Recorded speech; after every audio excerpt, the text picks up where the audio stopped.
नाज़रीन आदाब, आप देख रहे हैं ईटीवी भारत उर्दू का ख़ास प्रोग्राम एक शख्सियत। नाज़रीन, एक शख्सियत के तहत हम आपसे ऐसे लोगों से रूबरू कराते हैं जो समाजी नहीं बल्कि अपनी कौम के लिए भी एक बहुत बड़े काम कर रहे हैं। इसी सिलसिले की कड़ी में हमारे साथ आज भोपाल की मशहूर व मारूफ अदीब, एक वक्त में शायरा भी रही, मुसन्निफ़, ड्रामाकार और भी अदब के ऐसी सिन्फ नहीं है जिसे उन्होंने छोड़ा नहीं है। आज हम उनसे मुलाकात कराएंगे। आइए हम आपकी मुलाकात कराते हैं भोपाल की मशहूर अदीब रज़िया हामिद साहिबा से। मेरे वालिदैन ने मेरा नाम रज़िया सुल्तान रखा था और शादी के बाद मैं रज़िया हामिद हो गई और रज़िया हामिद के नाम से ही मैं लिखती हूँ। 1 सितंबर 1946 में भोपाल में पैदा हुई थी। उस वक्त हम लोग शीश महल में रहते थे और मेरे वालिद साहब जो थे वो नवाब हमीदुल्लाह खां के प्राइवेट सेक्रेटरी थे। मेरे 5 बहनें और 1 भाई हैं और हम सब PhD हैं अल्हम्दुलिल्लाह। हमारे वालिद साहब जो थे वो तालीम के बहुत शदाई थे, फ़रोग़ के लिए बहुत काम करते थे। तो हमारी वालदा जो थी वो उन्होंने किसी स्कूल में नहीं पढ़ा था, बस उर्दू ख़वानदा थे, कुरान शरीफ पढ़ लेती थी। उन्होंने हम लोगों की पढ़ाई में बहुत ज़्यादा मेहनत की। तो अल्लाह का करम ये है कि हम अपने वालिदैन के सामने ही हम सब बहन भाई PhD कर लिया था और सब अपने अपने घरों में खुश हैं। वालिद साहब क्योंकि सफ़र में रहते थे, हम लोग सब छोटे छोटे थे, तो हमारे एक मामू हमारे साथ रहते थे। वो हमीदिया कॉलेज में पढ़ते थे, सैयद अमजद अली उनका नाम था। वो रात को बैठ के अफसाने ड्रामे लिखा करते थे और बगैर कुछ पढ़े नहीं सोते थे, तो हम भी उनकी नकल करते थे। मशाल अदब एक अंजुमन बनाई थी, उसके जलसे हमारे घर में होते थे। उस वक्त कोसर चांदपुरी आते थे हमारे घर, सलीम हामिद रिजवी साहब आते थे और अबू मोहम्मद सहर भी आते थे और ये अजहर राही, अखलाक असर साहब, ये लोग सब उस वक्त तालीम हासिल कर रहे थे। आफाक भाई भी तालीम हासिल कर रहे थे कॉलेज में, तो ये लोग भी उस जलसे में आते थे। उस जलसे की ख़ास बात ये थी कि उसमें शायर, अदीब और अफसाना निगार सब अपनी अपनी तख्लीक़ात सुनाते थे और फिर खुल के उस पर बहस होती थी और कोई बुरा नहीं मानता था। आजकल लोग बुरा मान जाते हैं अगर हम उनको तनकीद कर दें, तो हम लोग देखते थे और हम भी अपने नकल करने की कोशिश करते, कुछ लिखें। इस तरह इब्तिदा हुई। फिर जब स्कूल में पढ़ने लगी तो उन्होंने कहा कि स्टोरी लिखो या कुछ लिखो। स्टोरी लिखी हम लोगों ने, फिर हमने स्कूल मैगज़ीन में छपे। वो हमारी टीचर ने बहुत हमारे हिम्मत अफजाई की, तो इससे हमारे लिखने का फ़रोग़ हासिल हुआ अल्हम्दुलिल्लाह। मुझे एक मौलवी साहब अरबी पढ़ाने आया करते थे, तो मेरे शोहर को भी शौक़ पैदा हुआ, उन्होंने भी अरबी पढ़ी मौलवी साहब से। वो इंजीनियर हैं बेसिकली अलीगढ़ के, तो उन्होंने भी अरबी पढ़ी। उसके बाद जब मैंने MA किया तो उन्होंने भी MA कर लिया। यूनिवर्सिटी ने इजाज़त दे दी उन्हें साइंस से आर्ट्स में MA करने की, तो उन्होंने भी अरबी में MA कर लिया। फिर मैंने PhD के लिए अप्लाई किया। अल्हम्दुलिल्लाह नवाब सिद्दीक़ हसन खां मैंने PhD किया और मेरे शौहर ने उसमें बहुत मेरी मदद की। नवाब साहब के हम किताबें नहीं मिलती थी, वो दिल्ली जाते थे टूर पे या कहीं और, तो तलाश करते थे नवाब साहब किताबें। तो मैं कहीं बाहर नहीं गई, बस यहीं भोपाल की लाइब्रेरियों में देखा मैंने, या किताबें आ गई थी। तो एक वक्त ऐसा आया कि नवाब सिद्दीक़ हसन खां की तकरीबन 22 किताबें मेरे पास थीं, किसी के पास नहीं थी, उनके घर में भी नहीं थी, और वो 200 किताब के करीब उन्होंने किताबें लिखी थी। हम लोग घर आए और दूसरे दिन सुबह जब अखबार देखा तो मालूम हुआ हमारे प्रोफेसर साहब का इंतकाल हो गया। वो रिपोर्ट जमा कर दी जाके दूसरे दिन। जब थीसिस जमा की तो साहब ये तो नहीं जमा हो सकता, आपके प्रोफेसर साहब नहीं। तो हम वाइस चांसलर के पास पहुंच गए। रवि प्रकाश साहब उस वक्त वाइस चांसलर थे। उन्होंने कहा जब गाइड ने आपके लिख दिया है कि आपने PhD अपना काम पूरा कर लिया है तो अब किसी और को ज़रूरत नहीं है, मैं आपको सर्टिफिकेट देता हूँ। उन्होंने सर्टिफिकेट दिया, उन्होंने जमा कर दी। उसके बाद हम दिल्ली चले गए। अल्हम्दुलिल्लाह 2 साल बाद फिर वो हमें PhD मिल गई।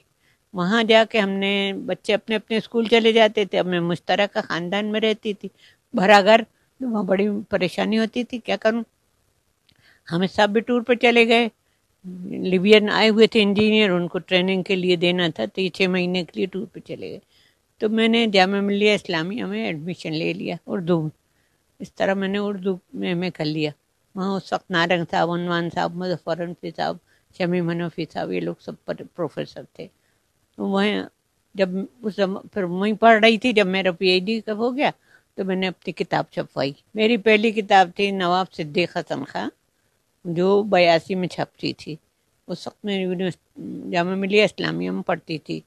اور اس کے بعد اسی وقت میں نے افسانوں کی ایک کتاب مدھیہ پردیش اردو اکیڈمی میں جمع کی تھی، جو فضل ثابت صاحب نے چھاپی تھی، لمحوں کا سفر. یہ میری ابتدائی 2 کتابیں تھیں. اس کے بعد سے اب تک میری 28-29 کتابیں ہو گئی ہیں.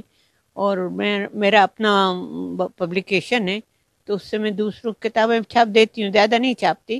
اب میری بہن بھائیوں نے بھی کتابیں لکھی ہیں. افتخار نے لکھی ہے، ڈاکٹر راحت بدر نے لکھی ہے، رفعت سلطان نے لکھی ہے، عطیہ سلطان نے لکھی ہے. تو یہ میں نے چھاپی ہیں. رہبر جونپور صاحب کے اوپر ایک کتاب میں نے چھاپی. خالد آبدی کے اوپر ایک کتاب میں نے چھاپی. ایک کتاب قاسم رسا صاحب گوالیر کے ہیں، ان کے اوپر بھی میں نے چھاپی.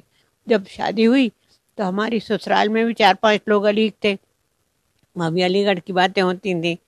پھر وہ آ گئے شفیق قریشی صاحب گورنر، تو ان کے ہمیں جاتے تھے ہم لوگ، تو وہ بھی علیگ تھے.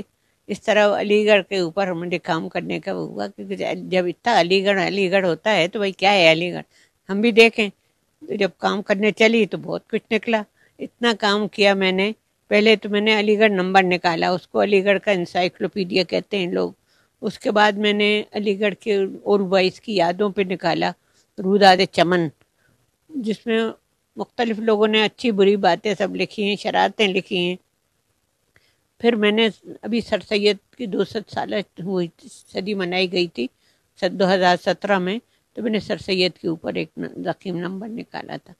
پھر اب 100 سال ہو گئے یونیورسٹی کو، تو میں نے کہا بھائی اب اس کو کیوں چھوڑوں، اس کے اوپر بھی نمبر نکال دیتی ہوں.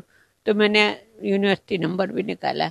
اور علی گڑھ تحریک جو تھی سر سید نے شروع کی تھی، اس کا مقصد یہ تھا کہ عوام کو اس علم سے روشناس کرایا جائے، ان کو نئے جدید علم، سائنس وغیرہ سے متعارف کرایا جائے.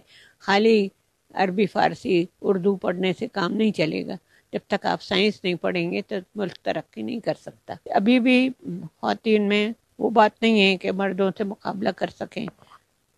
تعلیم حاصل کیجئے، اپنے آپ کو پہ بھروسہ کیجئے، اعتماد پیدا کیجئے اپنے اندر، اور جد و جہد سے گھبرائیے نہیں.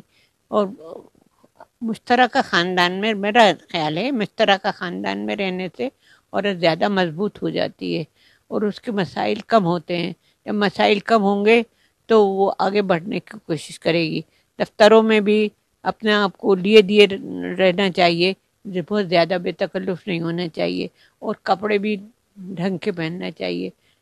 آج کل دیکھا یہ گیا ہے کہ مرد تو پورا اوپر سے نیچے تک چھپا ہوا ہوتا ہے، اور خواتین جو ہیں وہ جگہ جگہ سے ان کا جسم دکھتا ہوتا ہے. تو ایسا کیوں؟ جسم کی نمائش جو ہے وہ لوگوں کو بہکاتی ہے، غلط چھیڑنے کی کوشش کرتی ہے. خواتین کو تعلیم حاصل کرنا چاہیے، سائنس کی طرف جانا چاہیے، اور ڈاکٹر بننا چاہیے. خاص طور سے میرا کہنا یہ ہے لڑکیوں سے، لڑکیاں آج کل انجینئرنگ زیادہ پڑھ رہی ہیں. میں کہتی ہوں بھائی انجینئرنگ پڑھو ضرور، مگر اگر تم ڈاکٹر بن جاؤ گی تو خواتین کے علاج میں آسانی ہوگی، ورنہ مرد ڈاکٹروں سے علاج کروائیں گی خواتین تو وہ بہتر نہیں لگتا.